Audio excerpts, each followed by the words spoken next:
My daughter had spent 4 months building a case to take my company away from me. I'd spent 4 months building a better one. The boardroom at Whitfield Furniture Company smelled the way it always did on a Tuesday morning. Coffee gone bitter in the carafe. The trace of sawn oak drifting up from the shop floor 2 stories below. A smell I'd never once managed to keep out of that room in 30 years and never once wanted to.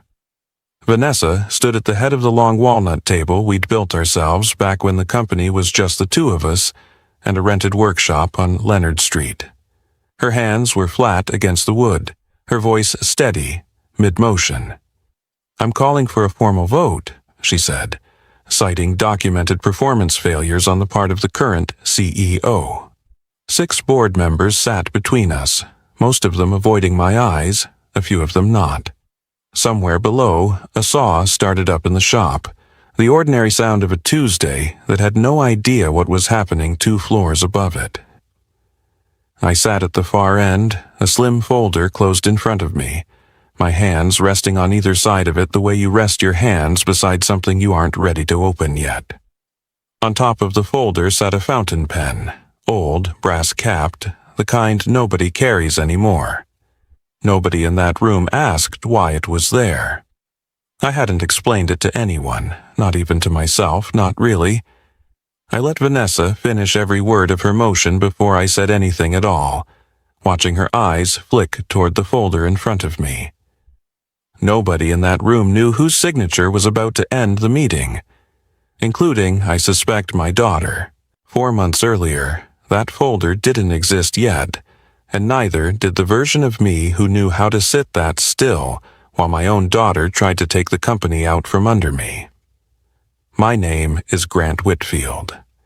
I'm 59 years old, and I built Whitfield Furniture Company out of a single rented workshop on Leonard Street back in 1994, back when I was 30 and had nothing but a used table saw, a business loan I was terrified of, and more confidence than sense.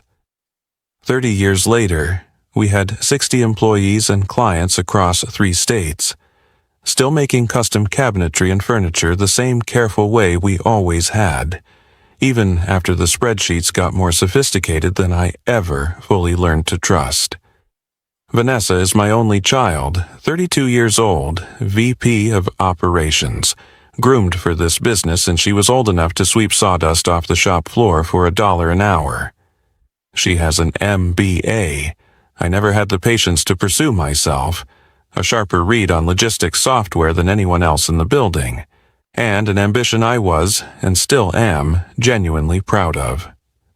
The fountain pen on my desk had belonged to my old mentor, Otto Reyes, who gave it to me the day I signed my very first client contract, back when I couldn't afford to frame the thing properly, so I just kept it in a drawer instead.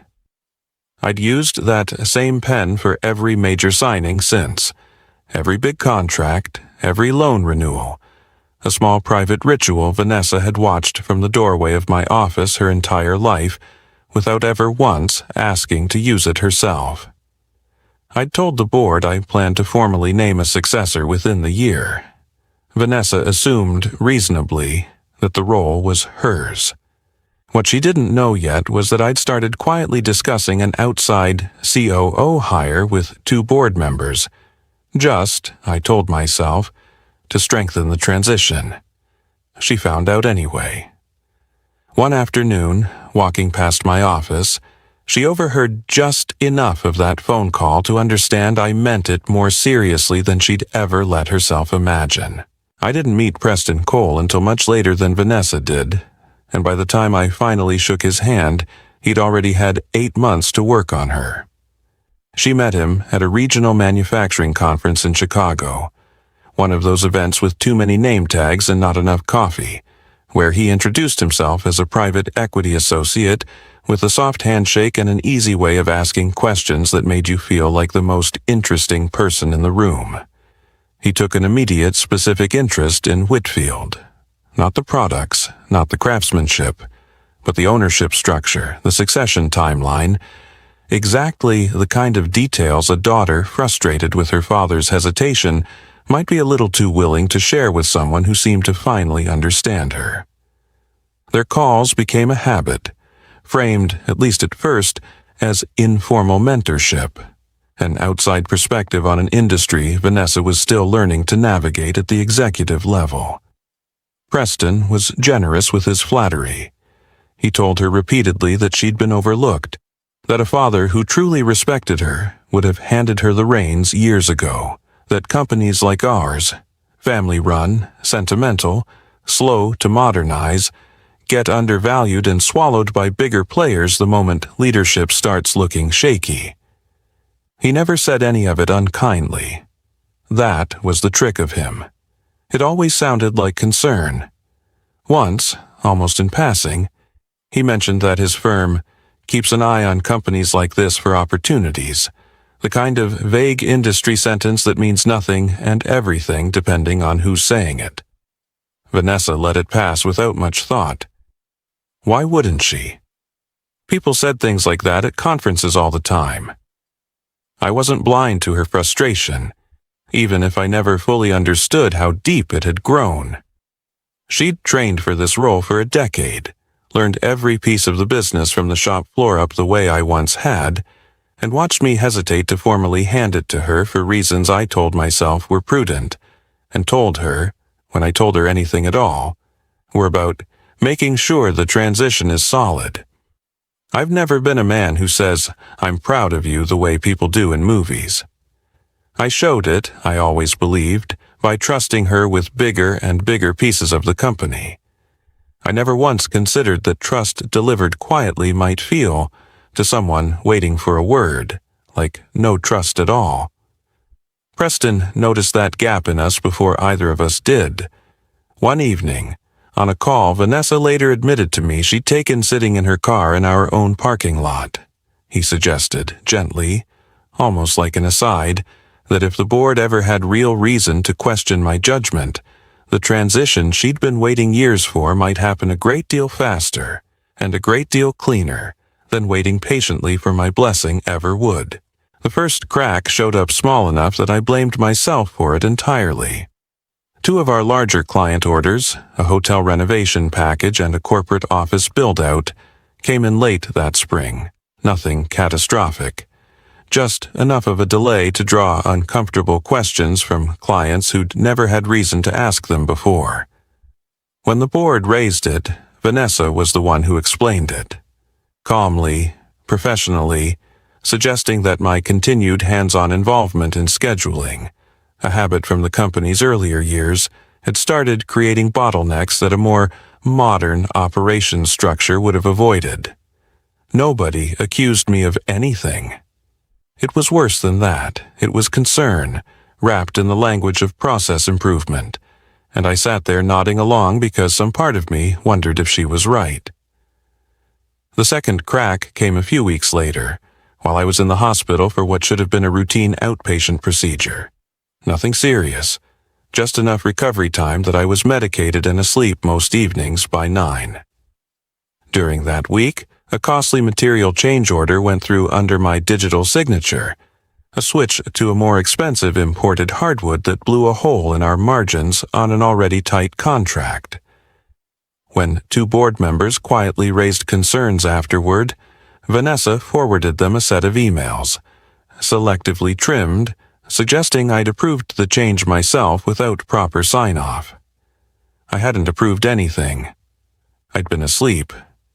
But I didn't know that yet, and neither, apparently, did anyone else in that email chain.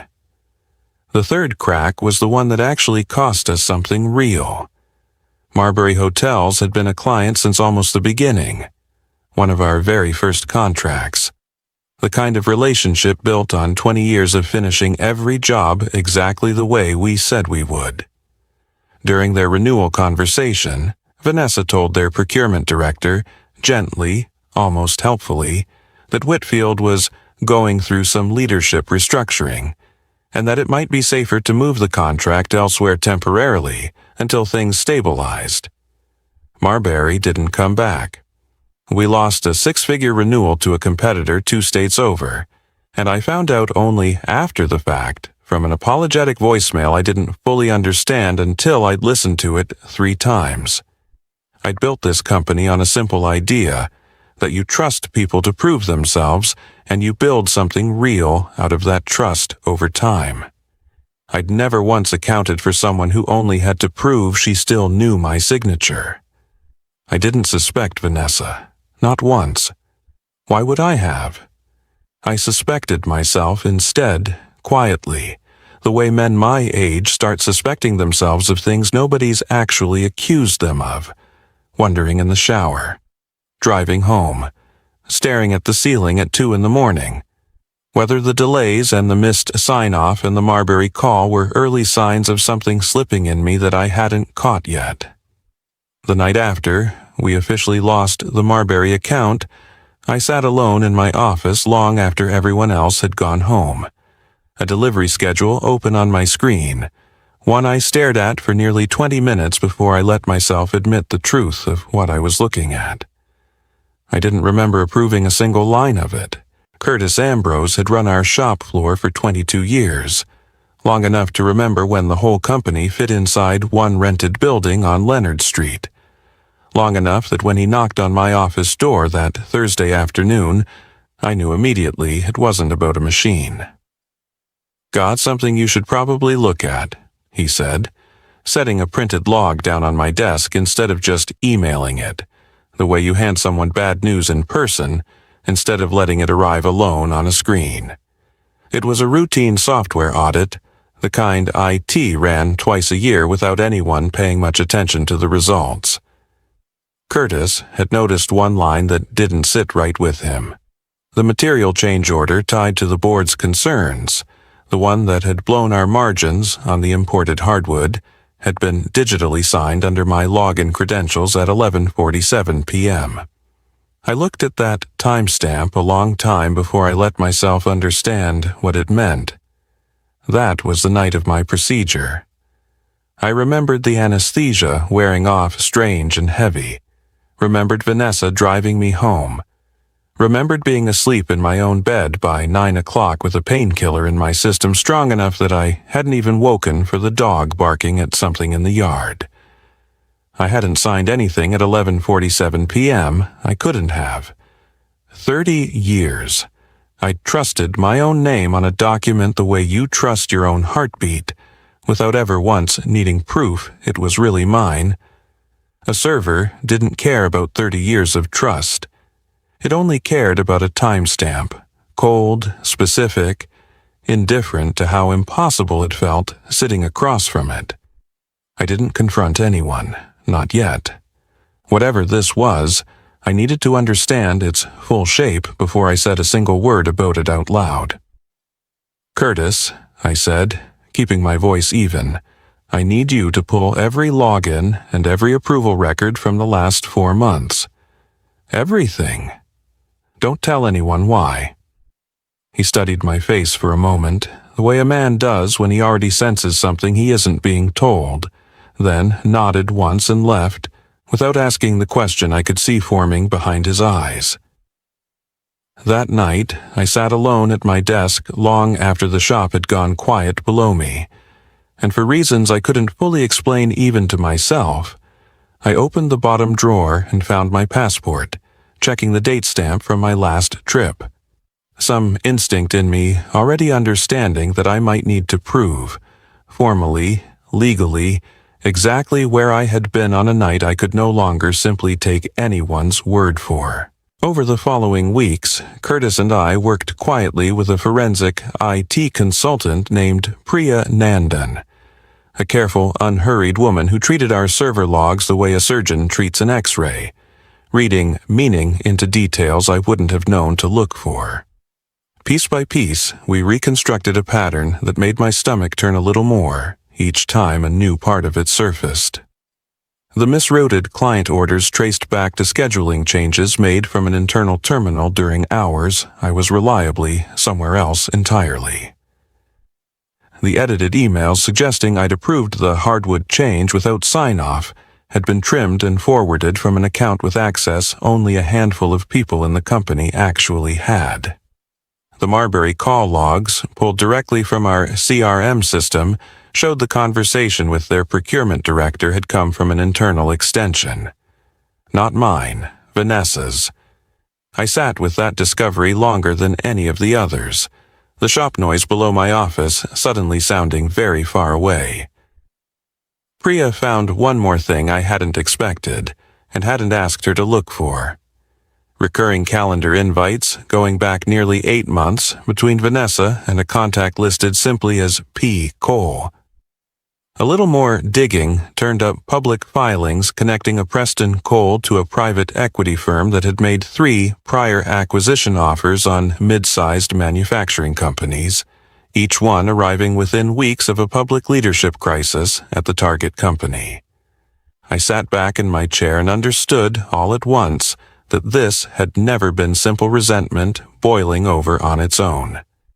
Someone had been coaching my daughter toward a very specific outcome, patiently, for months, and she'd never once seen the shape of what she was actually building toward. I still didn't confront her. Some part of me needed to be certain, fully certain, before I said a single word that could never be unsaid between us. The call came on a Monday morning, Vanessa, calm and businesslike, informing me she was scheduling an emergency board meeting, citing a pattern of concerning judgment that the board needed to formally address. I felt something settle in me, quiet and heavy, the particular calm that comes right before you finally stop avoiding something you've known was coming. "Then, let's have the meeting," I said. She sounded almost relieved when she hung up, the confident, unhurried relief of someone certain she was standing on solid ground. The morning of the meeting, I stood in front of my desk for a long moment before I left the house, looking down at the fountain pen sitting in its usual spot. I hadn't carried it outside that drawer in years, not since the day I signed the lease on our 3rd warehouse. I picked it up, turned it over once in my hand, and slid it into my jacket pocket. Vanessa opened the meeting exactly the way she'd clearly rehearsed it.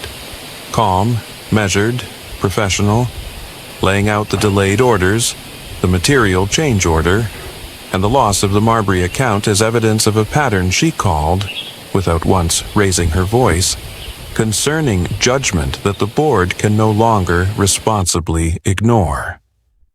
She spoke for nearly 10 minutes, thorough and composed, and I let her finish every single word of it before I moved. I opened the folder. I laid out the server timestamp first, 11:47 p.m., the exact night I'd been asleep in my own bed under sedation, a fact Priya had cross-referenced against the hospital's discharge paperwork. Then the CRM call logs from the Marbury account, showing the conversation with their procurement director had come from an internal extension that wasn't mine. Then the calendar records, 8 months of them showing recurring invites between Vanessa and a contact listed as P. Cole, alongside public filings tying a Preston Cole to a firm with a documented pattern of acquisition offers timed to leadership crises at companies very much like ours. The room went still in a way boardrooms rarely do. One of our longest-serving members, a quiet man named Harold, who'd sat on our board for almost 15 years, looked directly at Vanessa, his voice low. "Is any of this true?" For a moment, she said nothing at all. Then something in her cracked open, and what came out first wasn't guilt, it was anger. "You don't understand what it's like," she said, her voice rising, "being told for years that you're ready, and then watching him hesitate anyway. Watching him look for reasons to wait a little longer every single time." Nobody spoke. I didn't either. I let her keep going because some truths only surface once you stop being spoken over. Her voice broke on the next sentence. "Preston said if the board saw you as unstable, I wouldn't have to wait for you to finally let go." She pressed a hand over her mouth, like she was hearing the sentence herself for the first time, out loud, in a room full of people. I reached into my jacket and set the fountain pen down on the table between us, the same brass-capped pen Otto Reyes had given me the day I signed my very first contract 30 years ago, in a workshop that no longer existed anywhere except in the two of us. "Otto gave me this pen the day I signed my first contract," I said quietly. "I always told you it meant something had to be earned, not inherited." I looked at her, really looked at her, my own daughter, 32 years old, sitting at the head of a table she'd once been so certain belonged to her by now. "I don't think you ever believed I meant that about you, too." She didn't answer. I don't think she could have. I picked the pen back up, opened the formal motion Priya and I had drafted the week before, and signed it, not to remove Vanessa from the company, but to suspend her operational authority pending a full and independent review, and to formally terminate any and all business dealings with Preston Cole's firm, effective immediately. Harold called the vote himself. It passed unanimously, tabling Vanessa's motion entirely and opening a formal review of her own conduct in its place. Vanessa sat frozen at the head of the table as the hands went up around her, one by one. The boardroom she'd walked into that morning certain of exactly how it would end, closing around her in a way she never once saw coming. The board didn't take long to decide. At my own request, they placed Vanessa on unpaid administrative leave pending a full review rather than terminating her outright, a distinction that felt in that moment less like mercy and more like the only decision I could live with making. I found her in the parking lot afterward, sitting in her car with the door open, not driving away, not going back inside, just sitting there in the strange, suspended stillness of someone who no longer knows which direction belongs to her. When she saw me approaching, whatever composure she'd managed to hold on to inside that boardroom finally broke apart completely. "I told myself I was just evening the odds," she said, her voice cracking around every word. "That you'd had 30 years of being in charge and I was just finally taking my turn a little early." She wiped at her face with the back of her hand. "I didn't understand what Preston actually was until you said his firm's name out loud in there. I thought he saw something in me. I didn't know I was just a door he was trying to open." I stood there a long moment before I answered, my own chest tight with something that wasn't quite anger and wasn't quite grief, but sat somewhere close to both. "I believe you didn't see all of it," I told her finally. "I believe that." I paused. "That doesn't undo the parts you did see. The orders, the emails, Marbury. You knew exactly what you were doing in those moments, even if you didn't understand where it was leading." She didn't argue. She just nodded, crying harder, and I didn't reach for her, not yet. Not because I didn't want to, but because some things need to sit in the open air a while before you're ready to close the distance around them again. Priya called 2 days later with the last piece of it. Preston Cole's firm had quietly withdrawn all contact with Vanessa within 48 hours of the board vote. No calls, no messages, nothing. Whatever he'd been building toward, it had never once included protecting her once the outcome he wanted stopped being likely. I drove home alone that night, the fountain pen back in my jacket pocket where it had sat all day, and somewhere on that familiar stretch of road I'd driven 10,000 times, I found myself unable to answer a question I couldn't stop asking. Whether I had just saved my company or lost my daughter in order to do it. The months that followed didn't heal anything quickly, and I'd stopped expecting them to. During her suspension, Vanessa spent weeks personally calling every client she'd misled, one by one, without me asking her to and without anyone from the board requiring it. The hardest of those calls was Marbury Hotels, a meeting she flew out for herself, sitting across from their procurement director and telling him plainly, without softening a single detail, exactly what she'd said 8 months earlier, and exactly why it had been a lie. She didn't ask for the account back on sentiment. She asked for it back on merit, laying out with the same sharpness she'd once used to build a false case against me. A real one for why Whitfield still deserved their trust. It took 3 more meetings before Marbury agreed to a trial renewal. She never once complained to me about how long it took. When the review finally cleared her of any criminal exposure, tangled as it was with the fact that Preston's firm had never followed through on anything concrete enough to prosecute, I told her she could return to the company, but not to her old office, not yet. I put her on the shop floor for a full quarter, relearning the business the way I once had, from the machines up, sanding and staining and running the same saws Curtis had trained apprentices on for 20 years. I didn't enjoy requiring it of her. I required it anyway. By the 2nd month, her hands had the same faint calluses I remembered from my own first years in that rented workshop on Leonard Street.